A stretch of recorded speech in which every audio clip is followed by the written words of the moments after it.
Let's go back in time and check out the last mini ice age.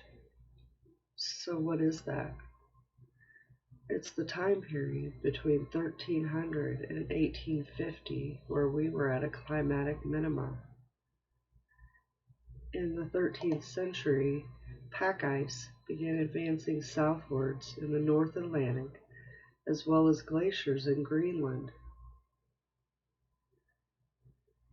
Evidence has shown that glaciers expanded almost worldwide during this time frame. As we can see here, a map showing how far down the ice and snow expanded, we can imagine how this affected life on Earth. Cold summers and ice growth intensified greatly from 1430 to 1455.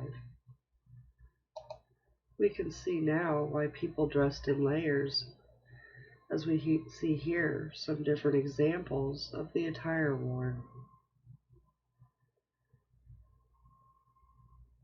This natural occurrence played havoc with agriculture and the sun's warmth, as well as ocean circulation and volcanoes.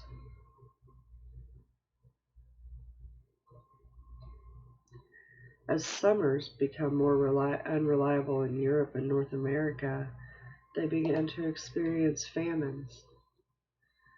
From 1315 to 1317, Europe experienced the Great Famine. They had to learn to adapt to producing food to the unrelenting cold and rains, dark and snow. Alpine villagers lived on a bread made from ground nutshells mixed with barley and flour.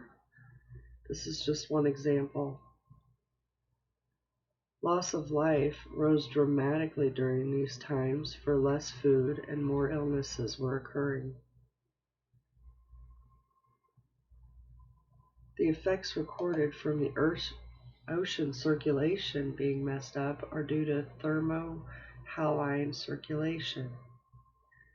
Factors that control this are the temperature and salt content. Any great change in these factors will affect the circulation belts of the world waters. Mexico has records from Aztec and Mayan relating to the periods of severe cold and droughts.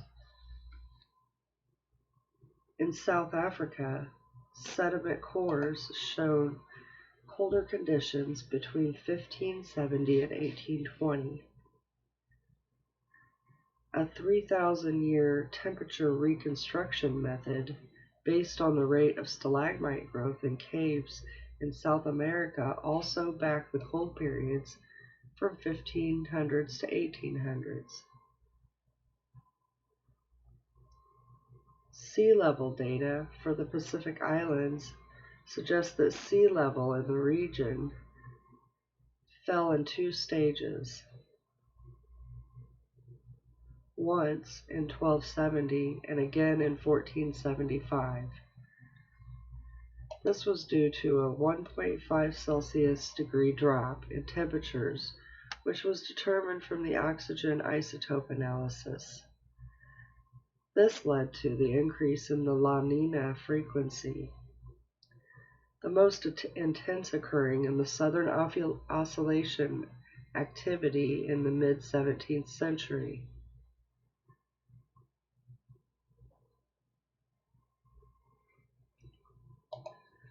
Tree ring data from Patagonia shows cold episodes during 1270 to 1380, and again from 1520 to 1670. How they can tell this is when the rings are wider, it shows normal weather. But when the rings become narrower and closer together, it shows wetter, colder climate changes. Many explorations also recorded increase in the glaciers and ice packs from exploration to exploration over this time period. All of this happening led to unstable volcanic activities as well. There's recordings of a 50-year span with long episodes of highly rich sulfur eruptions occurring all over the world. This, of course, would lead to the sun being blacked out that can last for 2 years after each explosion. When a volcano emits high sulfur, it creates sulfur oxide gas. When it goes into our upper atmosphere, it turns to sulfuric acid particles. That rains down onto the lands. This is corrosive to metals and tissue. It would char wood and most organic matter, but it is unlikely to actually cause fires. As we can see here, I have mapped out some of the volcanic activity that occurred. There were many more erupting at this time, but I couldn't fit it all on the map, so these are some of the examples of what occurred during the 50-year period spoken about prior, which was the height of the activity.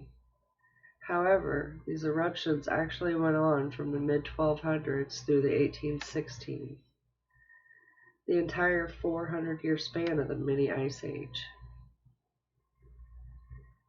In 1816, it was also recorded to be the year without summer, and was reported that frost and snow fell during June and July in both New England and Northern Europe.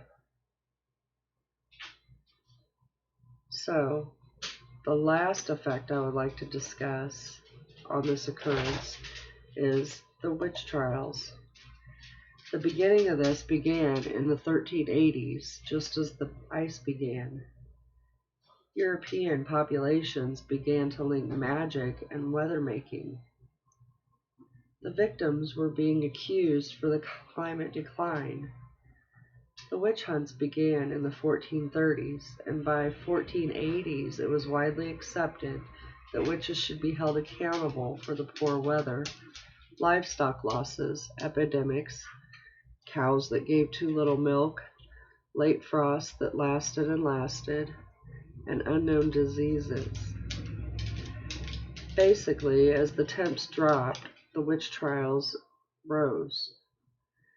And when the temperatures began to increase, the trials would decline.